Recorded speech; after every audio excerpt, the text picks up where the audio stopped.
Assalamualaikum warahmatullahi wabarakatuh.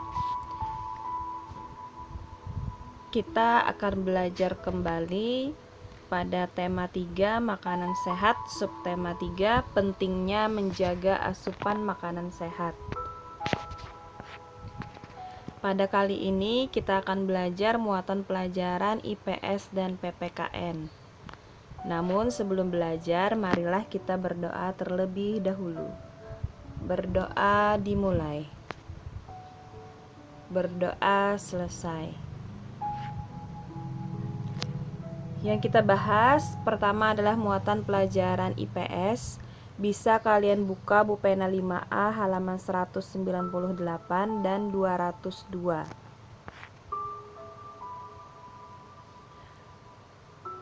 Untuk materi pembangunan sosial budaya di Indonesia. Pembangunan sosial budaya adalah pembangunan yang mencakup kehidupan sosial dan budaya di masyarakat. Pembangunan sosial budaya dirancang untuk meningkatkan taraf hidup masyarakat di dalamnya. Contoh dukungan terhadap pembangunan sosial yaitu membeli produk dalam negeri.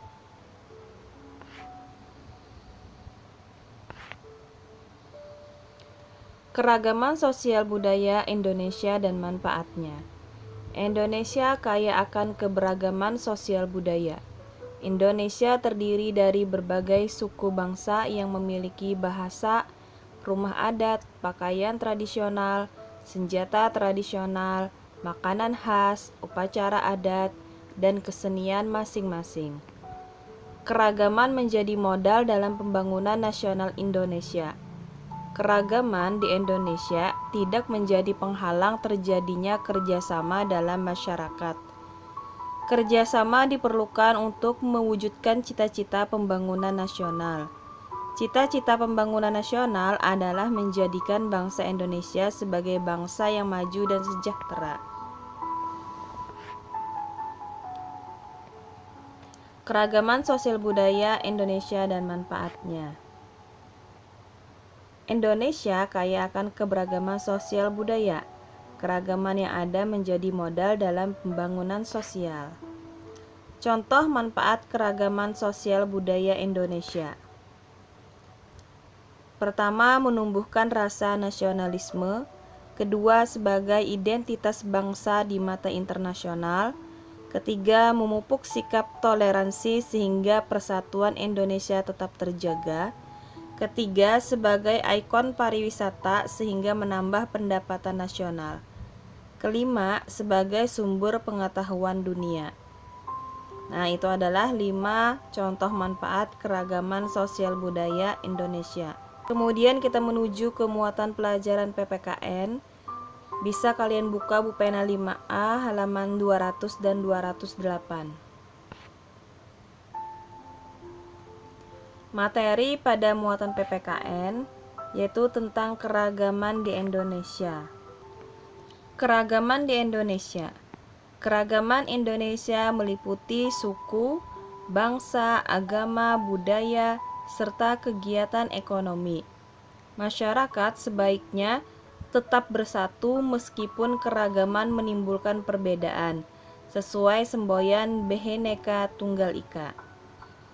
Keragaman dalam kehidupan sehari-hari, misalnya dalam organisasi. Tujuan organisasi menjadi pemersatu antar anggota karena dilaksanakan dengan semangat kebersamaan. Nah, kalian tentu masih ingat kan semboyan Bhinneka Tunggal Ika yang artinya walaupun berbeda-beda tetap satu jua. Jadi walaupun banyak keragaman yang ada di Indonesia, kita tetap satu Indonesia. Perbedaan bekerja seorang diri dan kelompok. Nah, di sini kita lihat ada gambar beberapa anak sedang bekerja secara kelompok. Adapun manfaat keragaman dalam kelompok. Pertama, dapat saling bertukar pendapat. Yang kedua, kita belajar bertoleransi. Kemudian yang ketiga, mampu menyelesaikan masalah dengan kebersamaan. Nah, dibandingkan dengan kita bekerja seorang diri, maka tidak bisa bertukar pendapat dengan yang lain, sehingga tugas pun tidak akan cepat diselesaikan. Demikianlah pembelajaran kita hari ini. Apabila ada salah kata ataupun kekurangan dalam penyampaian materi hari ini, Ibu mohon maaf sebesar-besarnya, dan Ibu ucapkan terima kasih banyak atas waktu dan perhatiannya.